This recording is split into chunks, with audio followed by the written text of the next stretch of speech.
Thank you for tuning into the Shorewood Stacks. I'm Lisa Quintero, young adult librarian. And I am Nick Barron, patron and sometimes volunteer. This is a show where we talk to you about what we've been listening to, reading, or watching. And this week we're going to be talking to you about children's books, in particular picture books for the most part. But first, library news. So we've got quite a few things coming up now that September is here. So some things are continuing on from the summer, like Art Cart Online. So every Wednesday you can still look for instructions from Miss Susan online, and then you can also stop by the library to pick up a kit at the youth services desk. We also are going to be having Stories on the Lawn starting on Thursday, September 10th with Miss Heidi. If you are interested in participating in Stories on the Line, you do need to register in advance. You can either call us or you can register online. Story time will be from 10 a.m. to 10:30 on the lawn outside of the library. And registration started September 1st, and that will go until mid-October. We also are resuming our book clubs. So the next AM book club will be Thursday, September 17th, and they'll be discussing Little Faith by Nicholas Butler with Haley. And that is actually going to be on Zoom. So if you need the information to log on so you can discuss the book with the rest of the book club, you can go to shorewoodlibrary.org for the meeting ID and the passcode. Also coming up, we have on September 15th, which is a Tuesday from 6:30 to 7:30 p.m., we're going to have Caregiving in the Age of COVID-19, which will be a virtual program on Zoom. And so the description says, join us for discussion with a panel of local professionals about current caregiver concerns, resources available, and strategies on how to plan for the future amidst uncertainty.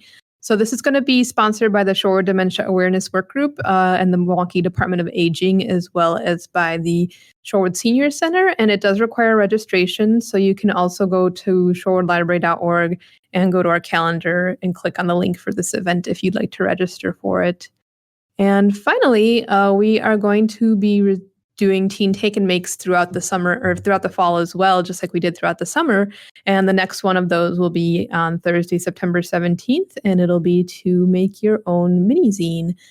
So keep an eye out for those. And as always, you can check our events calendar at shorewoodlibrary.org to see what's going on for you at the library. Lots of exciting stuff. Yeah, lots of exciting stuff. All right. Let's talk about some books. From the stacks.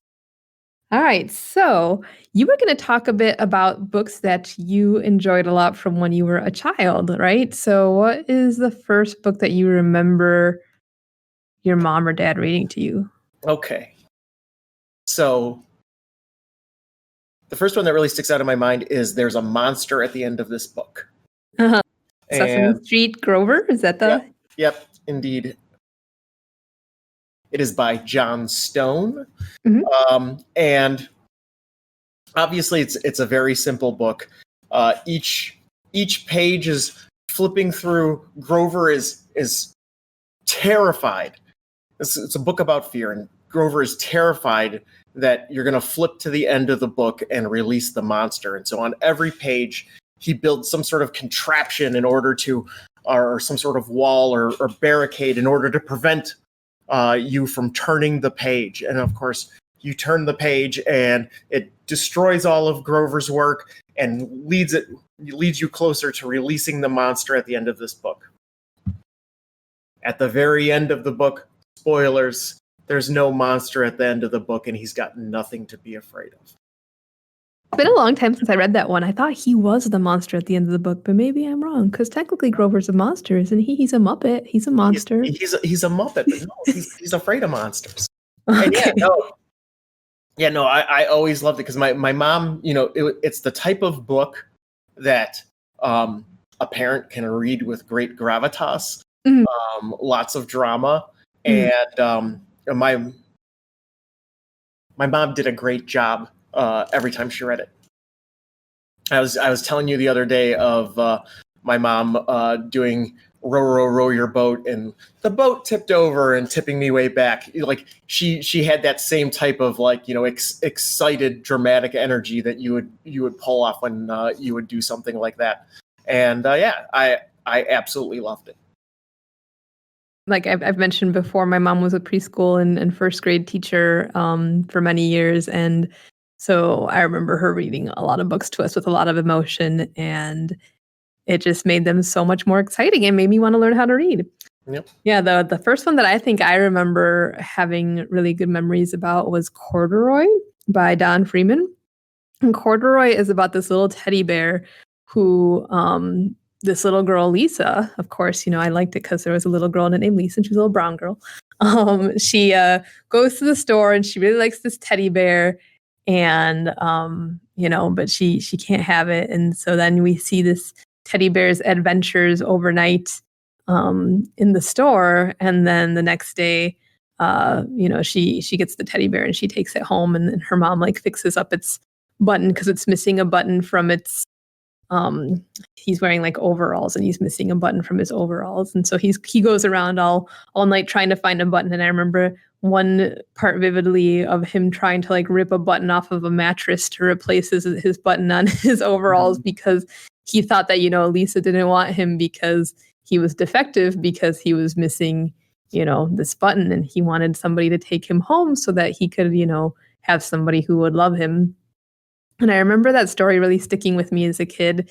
And just like you, my mom read it with a lot of emotion and excitement. And just like any little kid, I used to picture my stuffed animals and all my toys coming alive at night. And so it was just a great story. And it's one that I think really holds up and I think is great, because it also depicts characters. Because I feel like a lot of the stories that I was read as a kid, had like either animals or white children. And like it was one of the few stories that had like a brown kid in it like that. And then my mom read a lot of Ezra Jack Keats to us as well. He wrote like Whistle for Willie and like Snowy Day.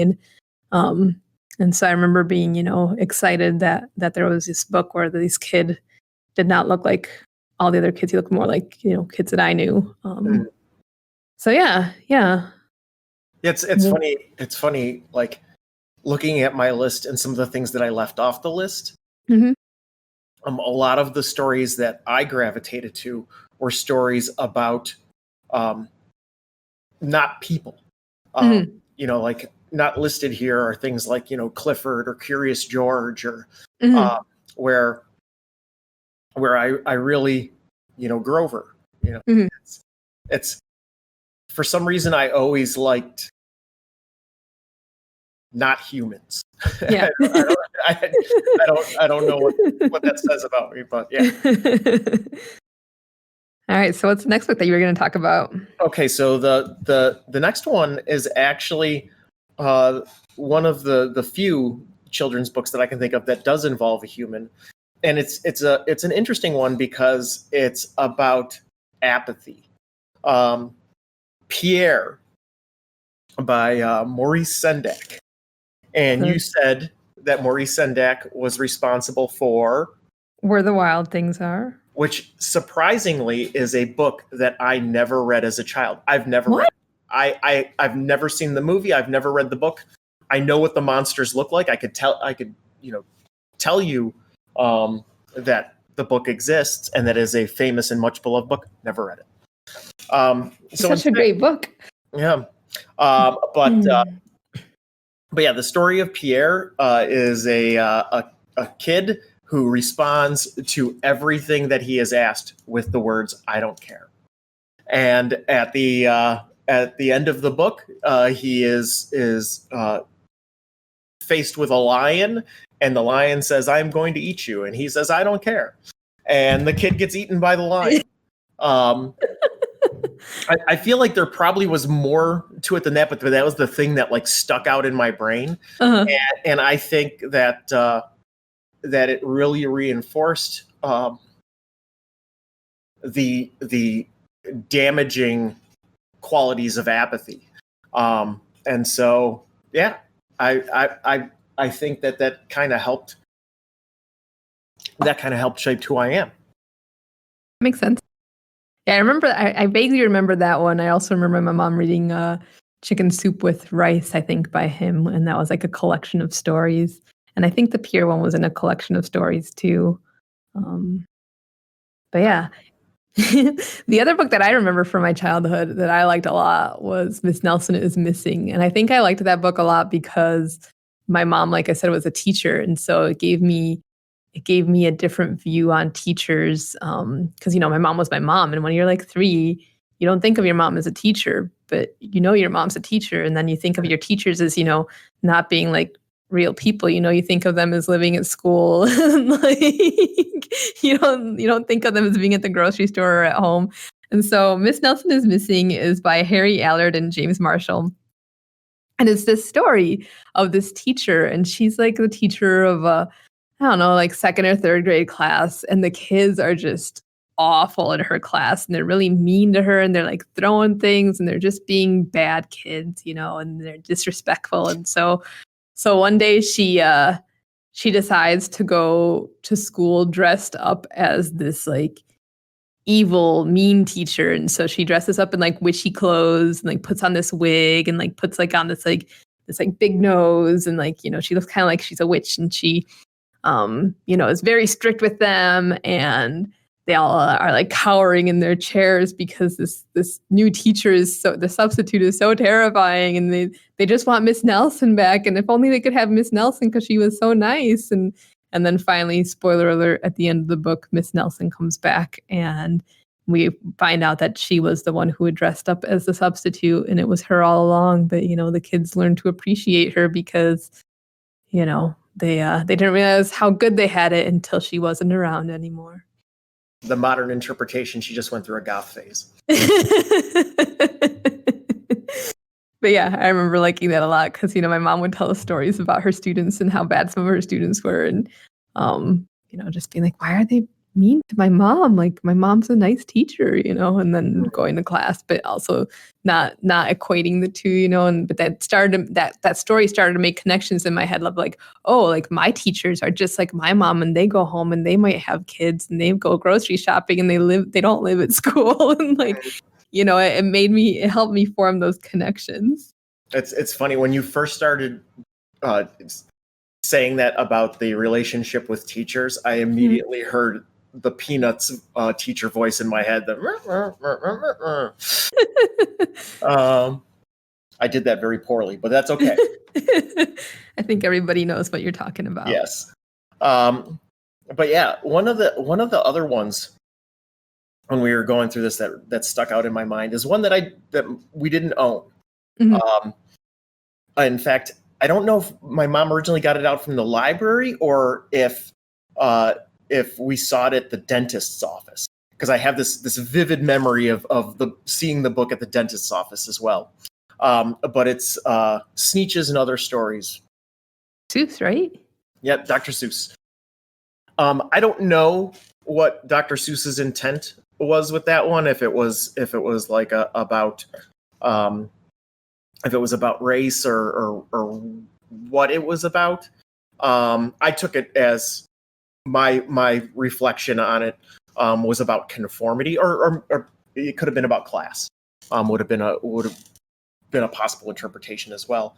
But the idea that this Sneetches that had no stars on their bellies, and then there were Sneetches that did have stars on their bellies, and the Sneetches that didn't have stars on their bellies wanted to be like the Sneetches that did have the stars on their bellies because they were in some way perceived as cooler or more elite. And so this guy comes along, something McBean with his star belly machine, and he creates a way to put stars on the bellies of all of the Sneetches. Uh-huh. And so then the ones that did already have the stars on their bellies, they wanted to have a machine to remove the stars from their bellies. And so you see this big machine with the Sneetches being spit out on either side, star on, star off, star on, star off. And I love the story, but it was another one that I think made a big impact on me. And yeah, it made a big impact on me because as a family that was not well off, and I was just a weird kid, it made it okay. Yeah, that makes sense. All right, so the final one that I'm going to talk about my childhood, and then I'm going to go into some about my time as a storytelling preschool age librarian. But first, the last one that I want to talk about, since you mentioned dentists, One of my favorites as a kid was Dr. DeSoto by William Steig. And Dr. DeSoto is about a couple of mice who are dentists. The mouse is the dentist, and the woman mouse is his wife, and she helps him run his dental practice. And this fox comes in who has a terrible toothache, and you can tell he wants to eat Dr. DeSoto, but he also has this terrible toothache, and you can tell that the fox is trying to figure out a way to like get his tooth taken care of and eat Dr. DeSoto at the same time. But Dr. DeSoto outsmarts him by creating like all these different ways to like work on his tooth and fix his tooth and help him out. And I remember really liking it because, the ingenuity of Dr. DeSoto, and then also the fact that Dr. DeSoto, even though this person, this fox wanted to hurt him, Dr. DeSoto still like did what was right and still helped the fox. Like he didn't have to help the fox, but he was like, this fox is hurting and I can help this fox. And this fox wants to eat me, but I can find a way to like help him and have him not eat me. And I really enjoyed that story as a kid. Yeah, it's amazing it's amazing to me the way that some of the stories that we loved as kids help shape who we became. I know, for sure. And it's weird because you don't really think about it as a kid, but then like when you're an adult and you think back on all the stories that you liked as a kid, it's like, oh, yeah, I can see how that shaped me here or there, or how it shaped my values. And it's interesting seeing the kind of values that your parents reinforced via the stories that they read to you and the ones that they picked out for you. And yeah, it's pretty cool. Yeah, the last picture book that I was going to talk about is one that I don't think gets the due that it deserves. Okay. And that is one called Griswold by Sid Hoff. Who's of Danny and the Dinosaur fame. Yep. Another thing that I have no idea what that is. You never read it? It's okay. But it's got this really strong environmental message because Griswold is living in the forest, and then the lumberjacks come in and they are tearing down the forest. So Griswold leaves and he ends up lost in a city, and ultimately ends up back in a forest. But it's like the story of him being displaced by environmental carnage. And it was one of those things that I don't realize how much of an impact it had on me at the time. But yeah, it did. Yeah, so like I mentioned before I became a young adult librarian at Sherwood, I was the early literacy coordinator at another library. So my job was mostly doing story time for 2-year-olds and 3-year-olds and preschool, kindergarten kids. And so there's a lot of stories that I read during my story times that I think are great, and they're more modern stories. So I just wanted to share a few of those in case you're looking for something. These aren't like brand new stories from the last couple of years. These are probably from like the last 15 years. And I'm just sharing them because sometimes it's harder to find the brand new stuff, but the stuff that, is like 10, 15 years older, it's a little bit easier to find because, people may not have checked it out currently. So the first one, I've got a list of about 4 or 5 here. First one is Zia's for Moose by Kelly Bingham and Paul Zielinski. And Zia's for Moose is a very comedic story about Zebra, who wants to put on this like talent show where each animal that represents a different letter of the alphabet is going to do a thing. And his friend Moose, who is just like, no, this is not how it's going to happen. And Moose like has all these unexpected and hilarious ways that he interrupts the talent show. And it's a really funny read. It's a great book because it's also about like the ABCs. So it's great for like older kids who already have a concept of what the ABCs are and what order they're supposed to go in, because it deals with like Moose trying to jump the line so that he's further up in line than the other letters. And so it's pretty great. The next one that I have on my list is The Day the Crayons Quit by Drew Daywalt and Oliver Jeffers. And I really enjoy Oliver Jeffers' illustrations in this. The Day the Crayons Quit is about a little boy named Duncan who just wants to color, but when he opens his crayons box, like it's empty and there's just a bunch of notes from all the crayons complaining. So like blue is sick of only coloring water, and like yellow and orange have had this huge fight and aren't talking to each other anymore. And beige is mad because like, brown gets picked over beige way more, and pink just wants to be used. And so all the crayons have all their complaints, and basically, the Duncan has to figure out a way to make his crayons happy in order for them to come back so that he can color, because he just wants to color. He's got to give them, their equal time and their equal share, and they all gotta have opportunities to do things other than just, boring things that they always do, like blue being water. Blue's like, I want to color other things. Is this a book about how to train managers? That's what I get out of it. Is that it's a book on how to future managers of America? Maybe. I have no idea what their intent was, but it's a pretty cute book, and I enjoyed it a lot. It sounds cute. One that before I became a early literacy librarian, I was a nanny for a while, and I used to read this one to the little boys that I nannied a lot because they were very, very into construction equipment. And this one is called Goodnight Construction Site by Sherry Dusker-Rinker and Tom Lichtenheld. And it's basically like a goodnight moon, but you say goodnight to all of the different construction equipment. So like the bulldozer and the backhoe and everything. And as you're like saying goodnight, like it shows each of the construction equipment pieces, and each of them is making like a different noise or doing a different thing. And so you can do all the sound effects. And it's pretty great if you have little people in your life who enjoy construction equipment. And then finally, the last one that I wanted to talk about, actually, no, I've got two more. So one is Arg Spider by Lydia Monks.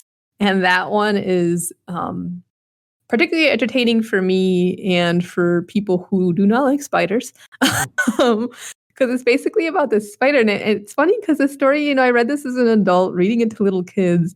And it like kind of changed my mind a little bit about spiders. You know me, I'm still terrified of spiders. Like they're not the best thing in the world to me, but this like story illustrates how spiders are your friend, and how spiders, like the spider in the story just wants to be everybody's friend, and everybody sees it and they scream and they run away. And the spider's like, but I do this and I do this and I help. And so it's a great story for showing the value of different creatures in the world that we don't always think about, just like spiders or bees, or a lot of people I think insects are useless, but like they play a big part in our lives.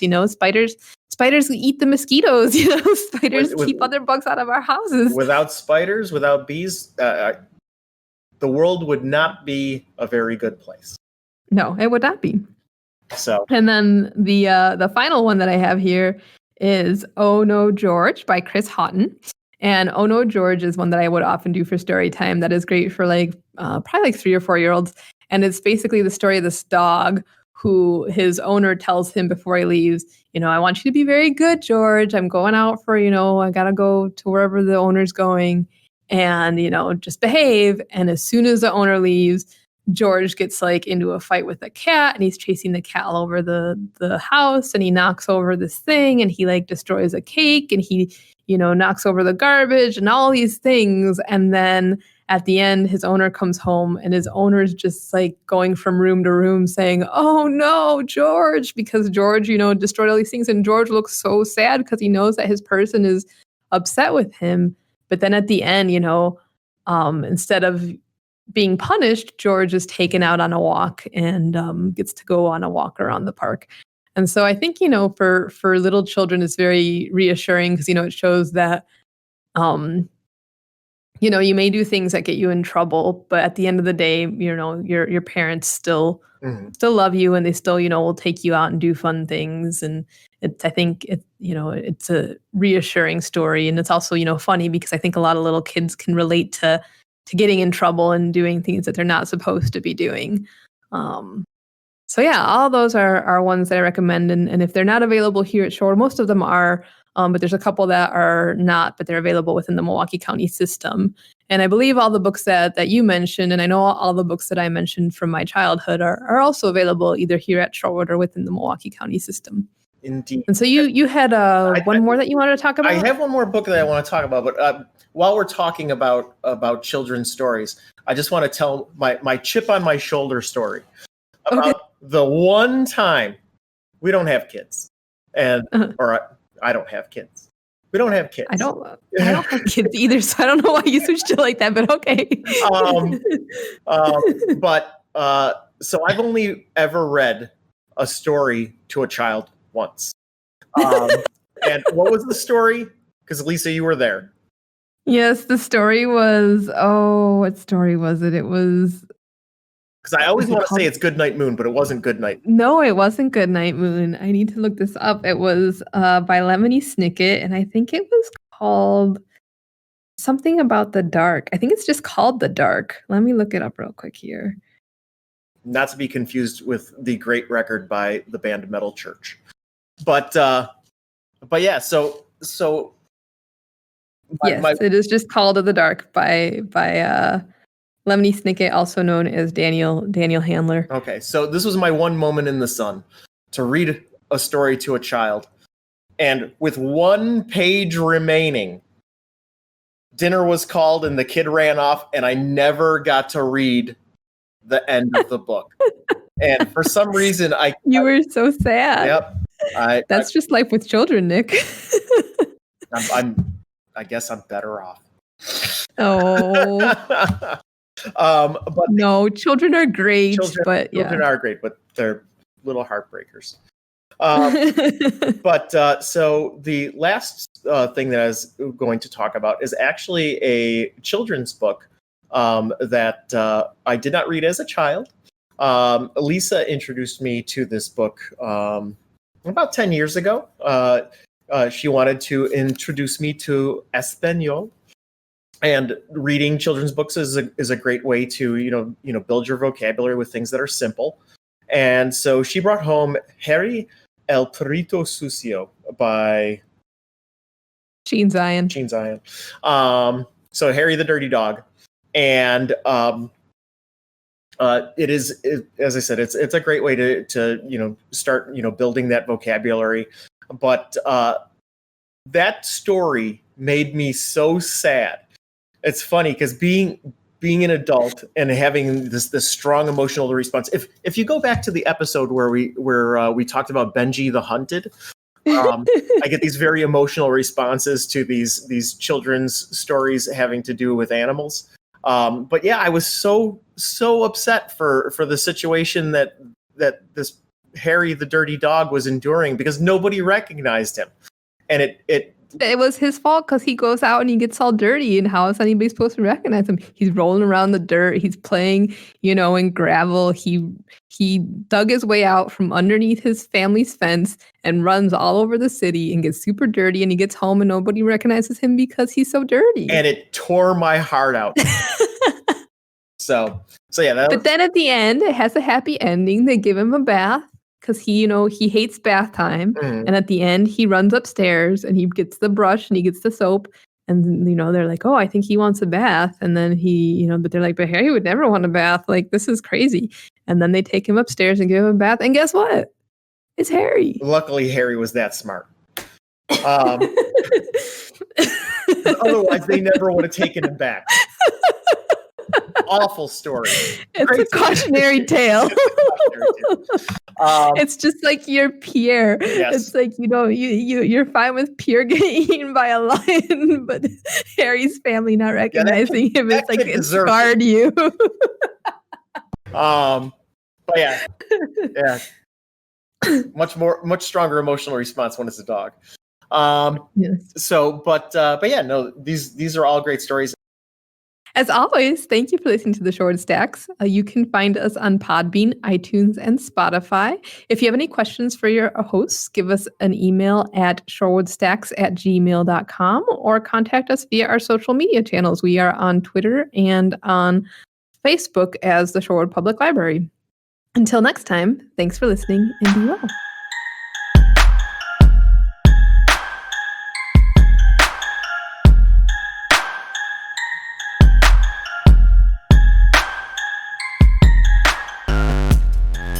The Shorewood Text X is produced by Lisa Quintero and Nick Barron for the Shorewood Public Library.